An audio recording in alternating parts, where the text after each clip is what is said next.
বৈশালী সেন আমি বুঝতে পারছি না, একে আমি কখনো দেখিও নি আগে। যাই হোক,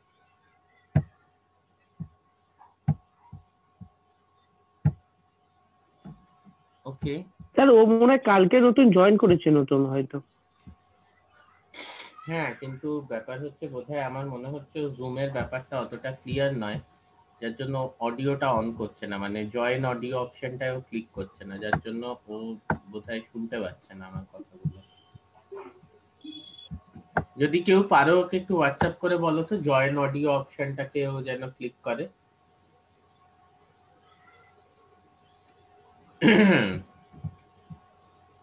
এই স্ক্রিন টাচ করো না, ফালতু স্ক্রিনে ইয়ে হচ্ছে। ঠিক আছে, তাহলে আমরা রাইবোজোম লাস্ট দিন স্টার্ট করেছিলাম। তো কারোর কি কোনো ডাউট আছে রাইবোজোমের লাস্ট ক্লাসটার উপর? Please ask. আমি বলেছিলাম যে যদি কোনো ডাউট থাকে জিজ্ঞেস করতে পারো, please ask.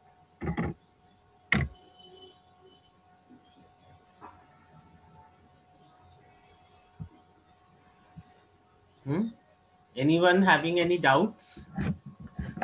Sir ultra structure রাইবোজোমটা একটু বলে দেন, আমি বুঝতে পারছি না।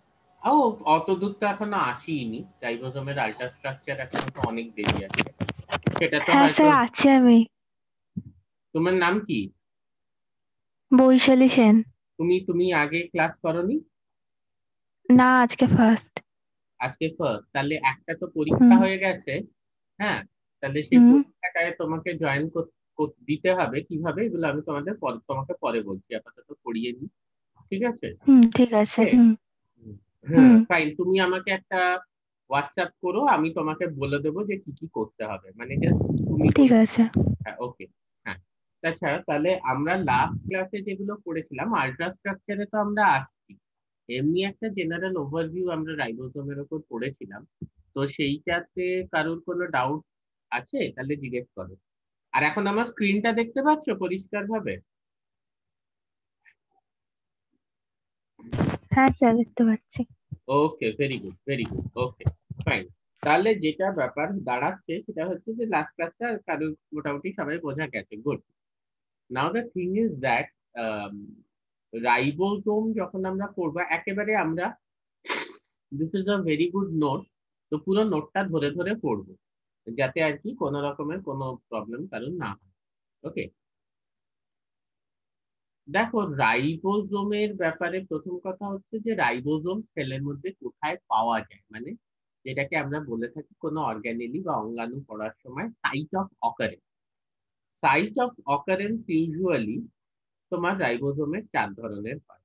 একটা হচ্ছে গিয়ে ফ্রি রাইবোজোম, মানে কন্ট্রারি টু দ্য বিলিফ, যেটা তোমরা অনেকেই বিশ্বাস করো যে রাইবোজোম মানেই সেটা এন্ডোপ্লাজমিক রেটিকুলামের সঙ্গে সংযুক্ত থাকবে, এরকম কিন্তু কোনো মানে নেই। Most of the ribosomes are actually not associated with endoplasmic reticulum. ঠিক আছে, তাহলে চার ধরনের জায়গায় মানে একটা কোষের মধ্যে যেখানে রাইবোজোম পাওয়া যায় সেটা হচ্ছে কি সাইটোপ্লাজম। সাইটোপ্লাজমের মধ্যে রাইবোজোম ফ্রিলি থাকতে পারে। তারপর হচ্ছে গিয়ে মাইটোকন্ড্রিয়াল ম্যাট্রিক্স। আমরা লাস্ট ক্লাসেও পড়েছি there is something called mitoribosome which is 55A. Now those are specific to the mitochondrial matrix.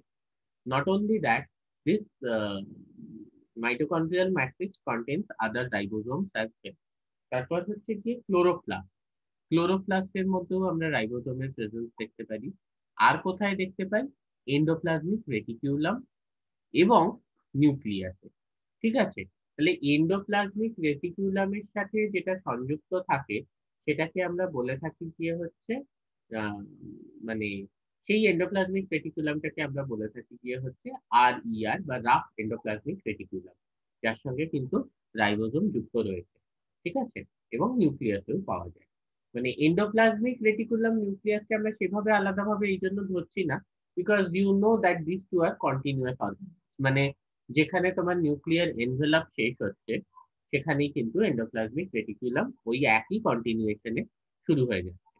ঠিক আছে, why these ribosomes are so important? Because they are the sites of protein synthesis. ঠিক আছে, they are the sites of protein synthesis।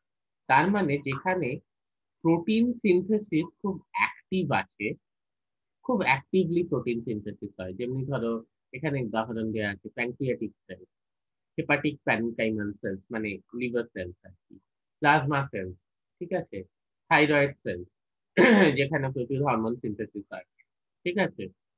তো এই ধরনের জায়গায় কিন্তু আমরা দেখতে পাই প্রচুর রাইবোজোম অ্যাটাচ থাকে উইথ দ্য এন্ডোপ্লাজমিক রেটিকুলাম। আবার নট অনলি দ্যাট, ধরো কোনো সেল এমন আছে যাদের ইন্ট্রাসেলুলার প্রোটিন কম্পোনেন্ট খুব বেশি, মানে প্রচুর প্রোটিন সংশ্লেষ হচ্ছে ফর ইন্ট্রাসেলুলার স্টোরেজ। ধরো erythroblast which are the precursors of our red blood cells, okay, erythroblasts which are the precursors of our red blood cells, তারপরে স্কিন ইত্যাদি এদের মধ্যে কিন্তু একাধিক ফ্রি রাইবোজোম থাকে সাইটোপ্লাজমের মধ্যে, ওকে। Why? Now these free ribosomes they synthesize the proteins which are actually stored for intracellular utilization, মানে sell নিজে ব্যবহার করার জন্য স্টোর করছে, সেটা কিন্তু এক্সট্রাসেলুলার সিক্রিশন সেটা হচ্ছে না, okay. This are with respect to the free ribosome, okay.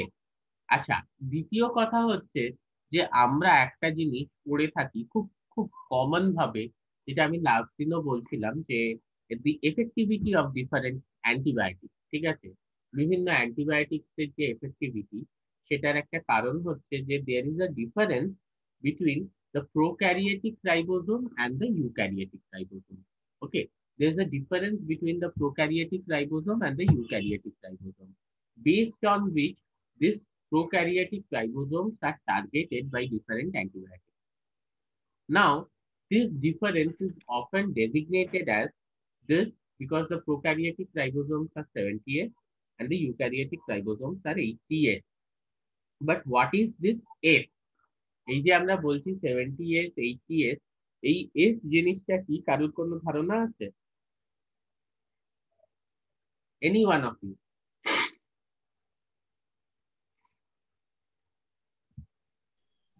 Sir S মানে টাইমকে ইন্ডিকেট করে। স্যার এস একটা কনস্ট্যান্ট না? ওকে, কি কনস্ট্যান্ট? এস হচ্ছে কি সেডিমেন্টেশন। হ্যাঁ বলো, কি একটা সেট ভার্ব বললো? স্যার কি একটা ইউনিট জিনিস একটা ওটা।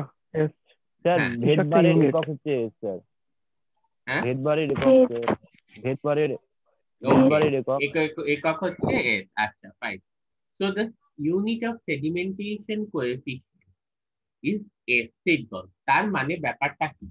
ব্যাপারটা হচ্ছে যে তুমি যখন একটা রাইবোজোমকে ঘোরাচ্ছ, যেটাকে আমরা বলি সেন্ট্রিফিউজ করা, ঠিক আছে, এই যে সেন্ট্রিফিউজ করছো, সেডিমেন্টেশন মানে কোন টাইমে সেটা নিচে গিয়ে সেটেল হবে, that depends upon the size and the molecular weight of the ribosomal particle. Ribosomal পার্টিকেলের সাইজটা কিরকম এবং মলিকিউলার ওয়েটটা কিরকম, তার উপর নির্ভর করবে যে সেটা কোন সময় গিয়ে নিচে ঘোরাতে ঘোরাতে সেডিমেন্ট করে যাবে বা নিচে গিয়ে স্থিতিশীল হবে। Now that is determined by this S or the Sedberg unit, which is nothing but the unit or the expression of the sedimentation coefficient of a particle.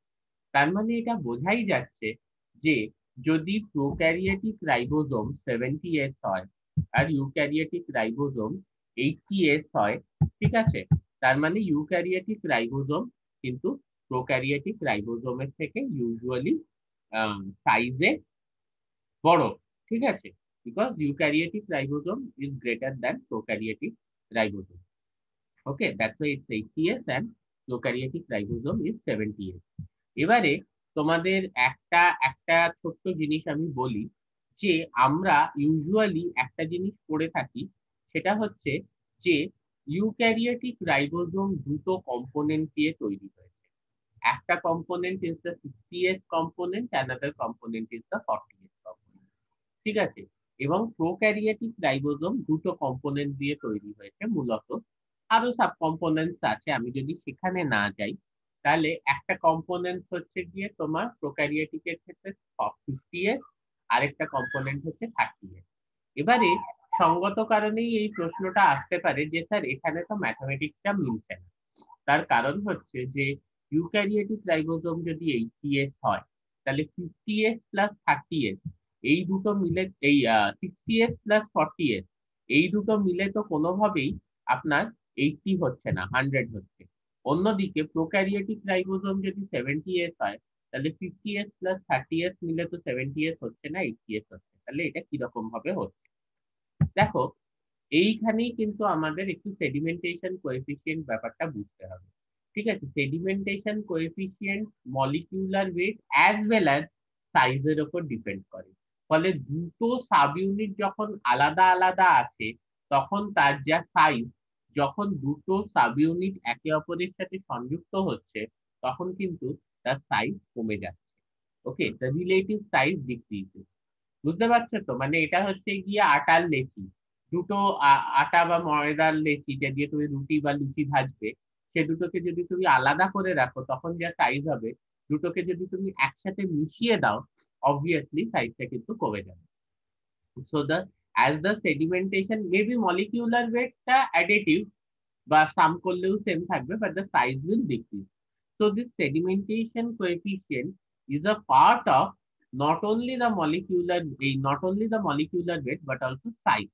Okay, this sedimentation coefficient is a function, not part, but function of not only the molecular weight but also the size. যেহেতু সাইজটা decrease করছে দুটো সংযুক্ত হওয়ার জন্য, তাই জন্য eventually what we see is যে 50s এবং 30s মিলে 70s তৈরি করলো, আর 60s এবং 40s মিলে 80s তৈরি করলো। রাইট? তাহলে আমরা যদি একটু দু ধরনের রাইবোজোমের মধ্যে কম্পেয়ার করি, কম্পেয়ারিজনে অনেক পয়েন্টস আসে অফকোর্স, বাট বেসিক কিছু পয়েন্টস যদি আমরা দেখি, অ্যান্ড সাবসিকুয়েন্টলি আমরা আরো অনেক পয়েন্টস পড়বো। ওকে, এখানে আমরা দেখতে পাচ্ছি যে obviously eukaryotic ribosomes are larger in size. সেখানে প্রায় 70 to 80 টাইপস অফ প্রোটিন থাকে। কম্পারেটিভলি প্রোক্যারিওটিক রাইবোজোমে, ইউক্যারিওটিক প্রোক্যারিওটিক আমার মনে হয় তোমরা সবাই ডিফারেন্স জানো, প্রোক্যারিওটিক রাইবোজোমে অনলি 53 টাইপস অফ প্রোটিন থাকে। ঠিক আছে, এবারে হচ্ছে যে আর আরএনএ মলিকিউল যেগুলো, সেগুলো কি কি ধরনের থাকে। আমরা যদি ইউক্যারিওটিক রাইবোজোম বা ইটিএস রাইবোজোম দেখি, সেখানে যে ধরনের আরএনএ গুলো আমরা পাই সেটা হচ্ছে 28s rRNA, 18s rRNA, 5.8s rRNA and 5s rRNA। Very important. ঠিক আছে, ইউজুয়ালি 4 ধরনের rRNA কিন্তু পাওয়া যায় গিয়ে হচ্ছে ইউক্যারিওটিক রাইবোজোমের ক্ষেত্রে, that is 28s rRNA, 18s rRNA, 5.8s rRNA and 5s rRNA. But we could only see 3 types of RNA molecules for your prokaryotic ribosome. These are 23s rRNA, 16s rRNA and 5s rRNA. তাহলে 5s rRNA কিন্তু দুটোর মধ্যেই আছে। ঠিক আছে, এবং 23s, 16s এবং 5s এই 3 ধরনের rRNA কিন্তু 70s এ আছে, বাট 5s rRNA দুটোর মধ্যেই আছে।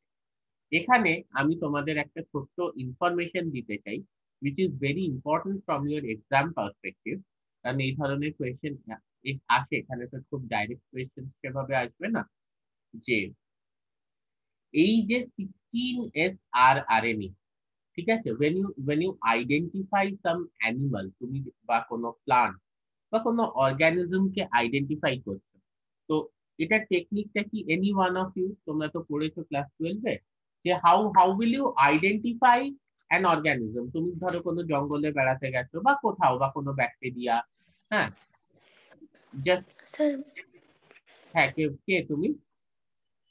স্যার উৎসাহ। হ্যাঁ বলো, উৎসাহ বলো।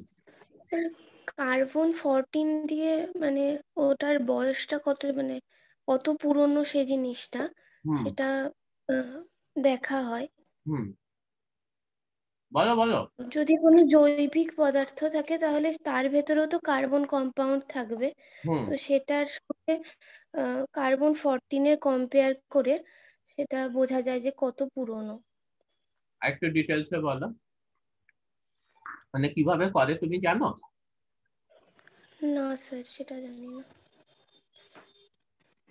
কার্বন 14 জিনিসটা কি?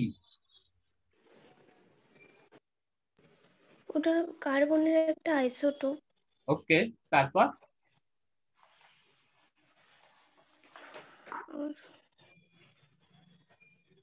বলো। কার্বনের একটা আইসোটপ, ওকে। তো স্যার সেখান থেকে তেজস্ক্রিয় isotope, radio sir active radio isotope, isotope. Radio isotope, fine. Okay, না আমি ঠিক আছে, আমি বুঝতে পেরেছি। বুঝছা, আমার তোমাকে একটা প্রশ্ন, কিন্তু সেইটা দিয়ে তো বয়স নির্ধারণ করা যাবে, আইডেন্টিফাই কি করে করবে? বুঝছা? বুঝছা আছো? হ্যাঁ স্যার, হ্যাঁ হ্যাঁ হ্যাঁ আছি। আচ্ছা, মানে সেটা দিয়ে তো তুমি বয়সটা নির্ধারণ করতে পারবে, আইডেন্টিফাই কিভাবে করবে। আর দ্বিতীয় প্রশ্ন হচ্ছে যে তোমার কত বয়স, আমি কি কার্বন ডেটিং দিয়ে সেটা বার করতে পারবো? মানে যদি লিভিং অর্গানিজমের মধ্যে কার্বন 14 থাকে, তোমার মধ্যেও নিশ্চয়ই আছে, আমার মধ্যেও নিশ্চয়ই আছে, তো তোমার কত বয়স এটা কি কার্বন 14 দিয়ে বার করা যাবে? Carbon carbon radio carbon dating, এই প্রসেসটাকে আমরা রেডিও কার্বন ডেটিং বলে থাকি, এটা দিয়ে নির্ধারণ করা যাবে? স্যার ওটা মানে এই প্রসেসটা তো ওই জেনারেলি জীবাশ্ম বা কোনো গাছপালা যেটা বিলুপ্ত হয়ে গেছে সেগুলোর বার করতে গিয়ে ব্যবহার করা হয়। জাস্ট মিনিট, আমার একটা কল আসছে।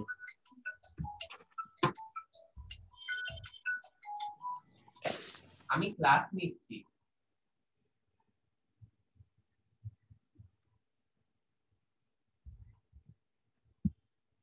হ্যালো, হ্যাঁ উৎসা বলো। হ্যাঁ, হ্যাঁ স্যার, ওই কার্বন রেডিও অ্যাক্টিভ যে প্রসেসটা ওটা দিয়ে তো জেনারেলি জীবাশ্ম বা অনেক পুরনো গাছপালা যেগুলো সেগুলোর বা অনেক পুরনো প্রাণী যেগুলো বিলুপ্ত হয়ে গেছে সেগুলোর আর কি মানে আহ, বয়স নির্ধারণ করা হয়, কতটা পুরনো সেটা তো তোমার নির্ধারণ আমার করা কি হয়। করা যাবে না যাবে না? মানে প্রিন্সিপালটা যদি এটাই হয় যে কার্বন 14 আইসোটপ আমাদের সবার মধ্যে একটা মিনিমাম অ্যামাউন্টের, মানে আমাদের যখন জীবৎকালে থাকে, তারপরে আস্তে আস্তে কি হচ্ছে যে কার্বন 14টা আইসোটপটা আস্তে আস্তে ভেঙে যাচ্ছে।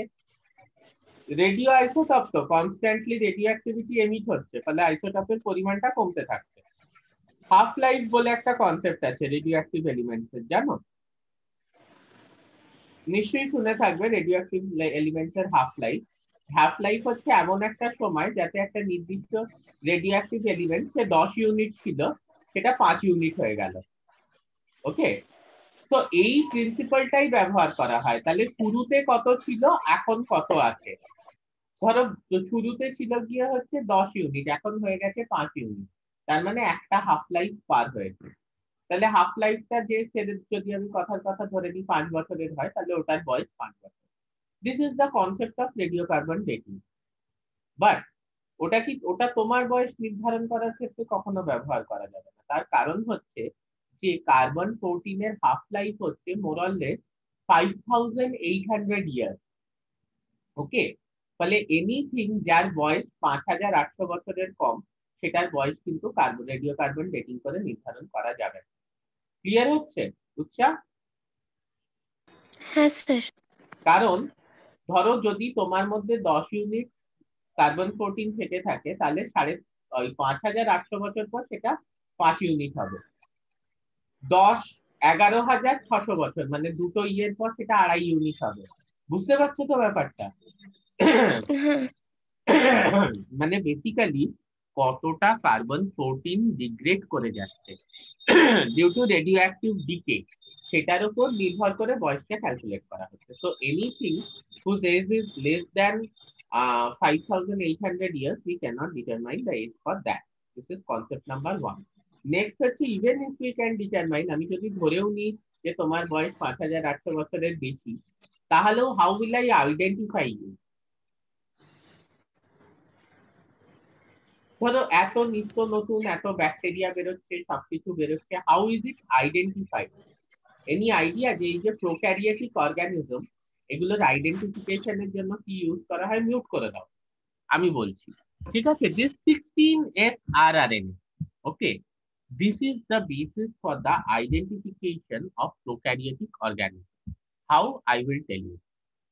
Prokaryotic organism আগেকার দিনে যেটা হতো সেটা হচ্ছে যে কোনো আইডেন্টিফিকেশন প্রসেসে morphology and anatomy this played very important role.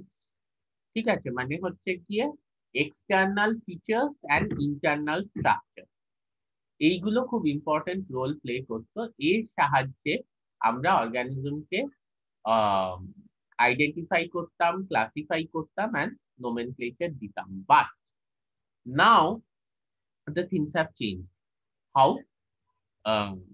এখন কিন্তু এই যে ক্লাসিফিকেশন, আইডেন্টিফিকেশন, নোমেনক্লেচার, এই পুরো প্রসেসটাই হয়ে গেছে based on molecular phylogenetics. What is this molecular phylogenetics? এখানে কিছু মলিকিউলস এর সাহায্যে, মানে প্রোটিন বা ডিএনএ বা আরএনএ, এইগুলো কতটা কনজার্ভ, মানে কতটা same sequence between two organism, তার সাহায্যে আমরা দুটো অর্গানিজমের মধ্যে যে ফাইলোজেনেটিক ডিসটেন্স সেটা ক্যালকুলেট করে থাকি। প্রোটিন, ডিএনএ, আরএনএ এগুলো কতটা সিমিলার বিটুইন টু অর্গানিজম, এইটার সাহায্যে আমরা দুটো অর্গানিজমস এর মধ্যে কতটা ফাইলোজেনেটিক ডিসটেন্স আছে এবং তারা এভলিউশনারিলি কতটা রিলেটেড এটা দেখে থাকি। যেমনি মানুষ বাঁদর থেকে এসছে এই কথাটা আমরা বলে থাকি, বাট দিস ইজ কমপ্লিটলি রং। ঠিক আছে, আমরা জানি যে এটার কোনো সত্যতা নেই। Monkey is not our nearest relative বা অ্যানসেস্টার। আমাদের কিন্তু গরিরা, ওরাংওটাং, শিম্পাঞ্জি এদের সঙ্গে অনেক বেশি সিমিলারিটি আছে। তো এই যে 16S rRNA, এগুলো বেসিক্যালি, হ্যাঁ, যে তোমার প্রোক্যারিওটিক অর্গানিজমের যে ফাইলোজেনি বা আইডেন্টিফিকেশনের ক্ষেত্রে মারাত্মক ইউজফুল। কারণ এই 16S rRNA মোটামুটি কনজার্ভ থাকে among different species and different genera of organism. I repeat, এই যে 16S rRNA এগুলো মোটামুটি কনজার্ভ থাকে, ঠিক আছে, among different species and different genera of prokaryotic organism. ফলে এদের মধ্যে কতটা, ধরো ব্যাকটেরিয়া এক্স কে তুমি আইডেন্টিফাই করতে চাও, ঠিক আছে, এবার দেখলে যে ব্যাকটেরিয়া এক্স হয়তো ব্যাসিলাস, হ্যাঁ, সাবটিলিসের সঙ্গে প্রায় পুরোটাই সেম দেখাচ্ছে তার 16S rRNA রিজিয়ন। তার মানে এই যে ব্যাকটেরিয়া এক্সটা তুমি মাটির থেকে বা জল থেকে পেয়েছো, এটা হচ্ছে bacillus subtilis. So this is the way where we basically amplify the 16S rDNA region. We sequence it, and in a database we match the sequence with the rDNA 16S rDNA sequence of other known prokaryotic organisms. যার সঙ্গে maximum similarity হয় সেই অর্গানিজমটা accordingly phylogenetic tree বানিয়ে, হ্যাঁ, never joining method দিয়ে একটা phylogenetic tree বানানো হয়। Don't worry about that, will learn about it in future classes. সেই দিয়ে আর কি আইডেন্টিফাই করা হয়। So the take home message is the conservation. I repeat, the take home message is the conservation in the 16S rRNA sequence amongst different prokaryotic organisms helps us to identify, classify, and designate an unknown prokaryotic organism. Clear? কারোর কোনো doubt থাকলে জিজ্ঞেস কর।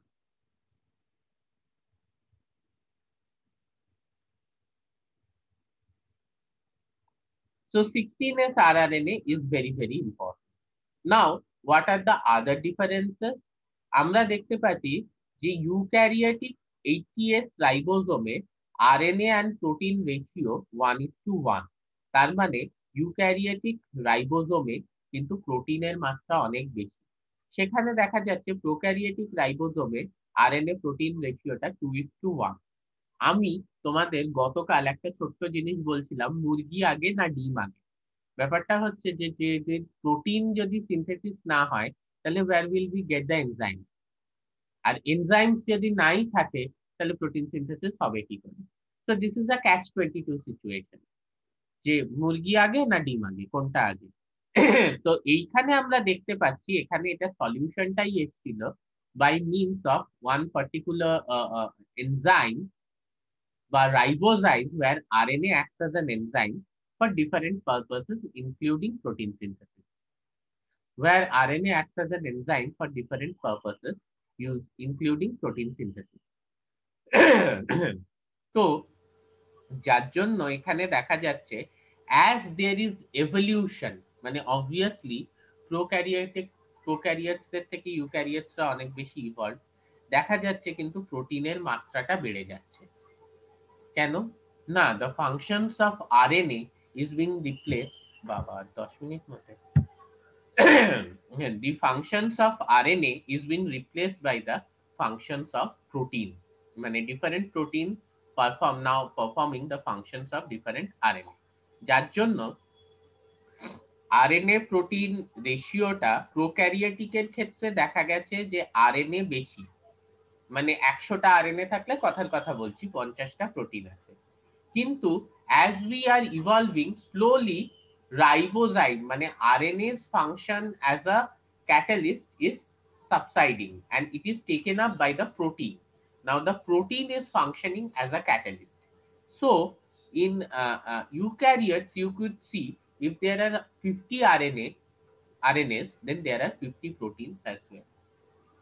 Okay, the take home message is as we move up the evolutionary scale, the functions of ribosomal RNA as catalyst is taken up by different proteins which are eventually synthesized during the course of evolution. Last point দেখো, most important point, সেটা হচ্ছে গিয়ে যে আমার যখন একটা ব্যাকটেরিয়াকে মেরে দিতে হচ্ছে, ঠিক আছে, তাহলে আমার ব্যাকটেরিয়াকে মারার জন্য আমি যদি সেটা প্রোটিন সিনথেসিস মেশিনারিটাকে টার্গেট করি, হ্যাঁ, তা এবং এটা আমাকে মেক শিওর করতে হবে যে আমার যে নিজের ইউক্যারিওটিক সেল আছে তার প্রোটিন সিনথেসিস মেশিনারি যেন ভুলবশত টার্গেটেড না হয়ে যায়।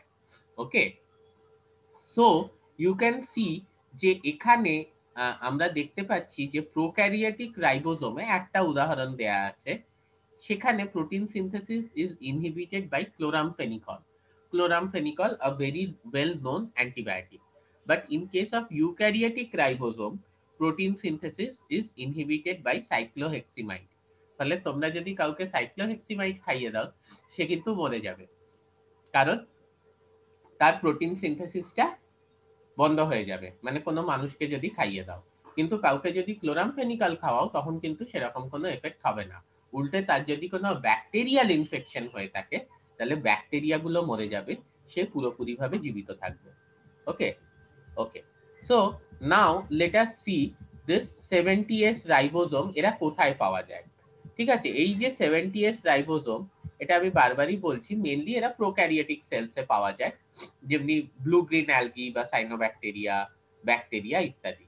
এদের সাইজটা স্মল, মলিকিউলার ওয়েট হচ্ছে অ্যারাউন্ড 27 × 10⁶ ডাল্টন, বা যদি আমরা আরেকটু এই 10⁶ স্টিক্স গুলো অনেকের প্রবলেম হয় তাহলে বেসিক্যালি সোজা বাংলায় ২৭,০০০ কিলো ডাল্টন। ঠিক আছে, এদের সাইজ হচ্ছে ২৭,০০০ কিলো ডাল্টন এবং সেডিমেন্টেশন কোএফিসিয়েন্ট হচ্ছে গিয়ে 70S। ঠিক আছে, 80S রাইবোজোম এরা কোথায় পাওয়া যায়? এরা ইউক্যারিওটিক সেলসে পাওয়া যায়। ঠিক আছে, যেমনি ধরো আমাদের প্লান্টস, অ্যানিমালস এটসেট্রা। এদের সাইজ, এদের সেডিমেন্টেশন কোএফিসিয়েন্ট অবভিয়াসলি 80S, আর মলিকিউলার ওয়েট হচ্ছে গিয়ে 40 × 10⁶ ডাল্টন। 40 × 10⁶ Dalton molecular wait. যদি আবার কারোর বুঝতে অসুবিধা হয় তাহলে এটা হচ্ছে গিয়ে 40,০০০ কিলো ডাল্টন।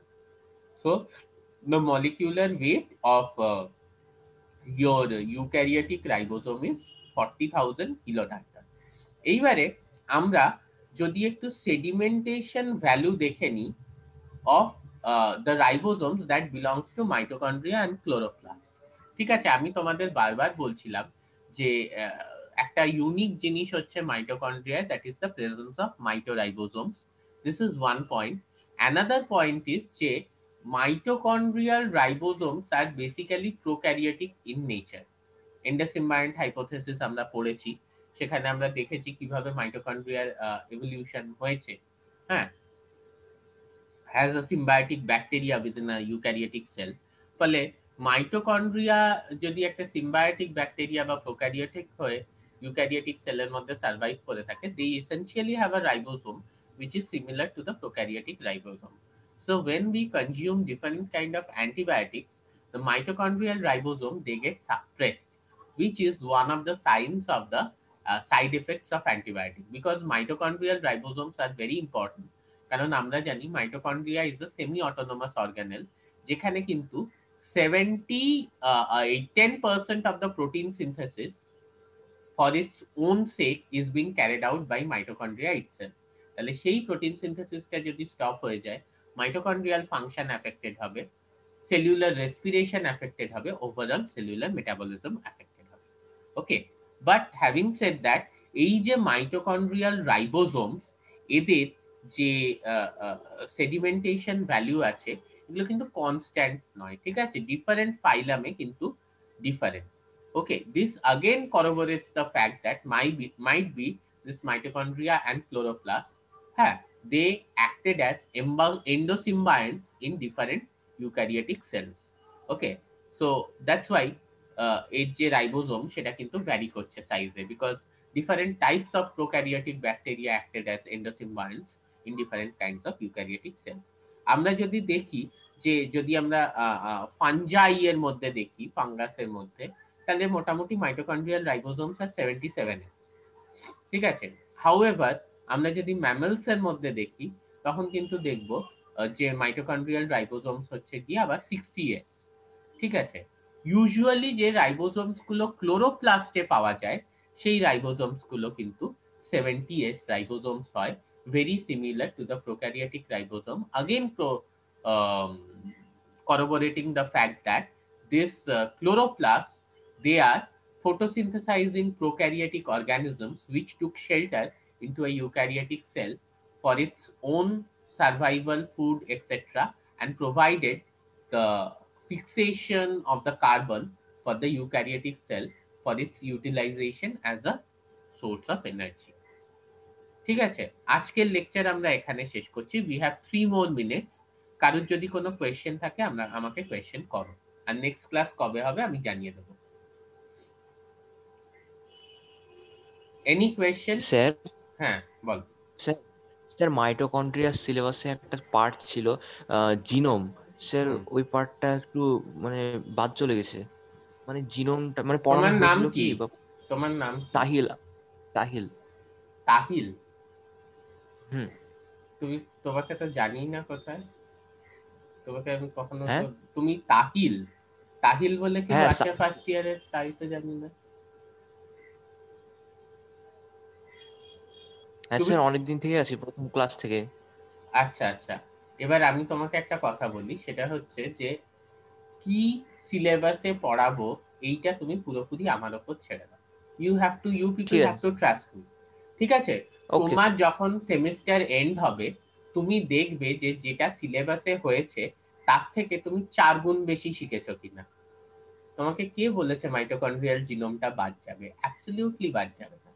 ওটা 100% পড়ানো হবে যখন তোমাকে নিউক্লিয়াসটা পড়ানো হবে তার সাথে কম্পেয়ার করে, ঠিক আছে? Don't worry about that. Okay, no, এটা আমি কিছু বাজে বলছি না, it's good that you have gone through the syllabus, okay, but don't worry about that, ওই নিয়ে কোনো চিন্তা করো না। এখানে যদি কোনো কোয়েশ্চেন থাকে তাহলে আমাকে কোয়েশ্চেনটা করো, এই যে আজকে যা পড়ালাম। স্যার? হ্যাঁ বলো স্যার বলো। বলছি যে এখানে ফাঙ্গি 77 এর এবং মানে 70 এস, তারপর ক্লোরোপ্লাজম 70 এস বলছে, কিন্তু আমরা 80 এস বলছি কেন? সেটা বুঝতে পারলাম না না, 80 এস হচ্ছে গিয়ে, তুমি বোঝো, 80 এস হচ্ছে ইউক্যারিওটিক রাইবোসোম। কথা বুঝতে পারছে না, তাহলে তোমার কিছু নেটওয়ার্কের সমস্যা। বললাম না কথাটা, বলছি 80 এস হচ্ছে গিয়ে ইউক্যারিওটিক রাইবোসোম। ইউক্যারিওটস এর মধ্যে যে রাইবোসোমটা আছে সেটা হচ্ছে গিয়ে 80 এস রাইবোসোম, ওকে? আচ্ছা। Mitochondrial ribosomes are not eukaryotic in nature, সেটাই তো আমরা পড়লাম এন্ডোসিম্বায়োটিক হাইপোথেসিসে, okay, because mitochondria are essentially a prokaryotic organism which took shelter inside a eukaryotic cell, যার জন্য mitochondrial ribosome in fungi is 77, in mammal is 60. কিন্তু ফাঙ্গির নিজের ribosome is 80S, ম্যামেলের নিজের ribosome is 80S, but তার মধ্যে যে মাইটোকন্ড্রিয়াটা আছে সেই মাইটোকন্ড্রিয়ার রাইবোজোমটা কিন্তু ফাঙ্গির ক্ষেত্রে 77S আর ম্যামেলের ক্ষেত্রে 60S। বাট এই দুটো সেলেরই নিজস্ব রাইবোজোমটা কিন্তু 80S ribosome, which further proves the fact যে মাইটোকন্ড্রিয়া একসময় কোনো প্রোক্যারিওটিক অর্গানিজম ছিল যেটা শেল্টার নিয়েছিল গিয়ে হচ্ছে একটা eukaryotic cell within fungi and mammal.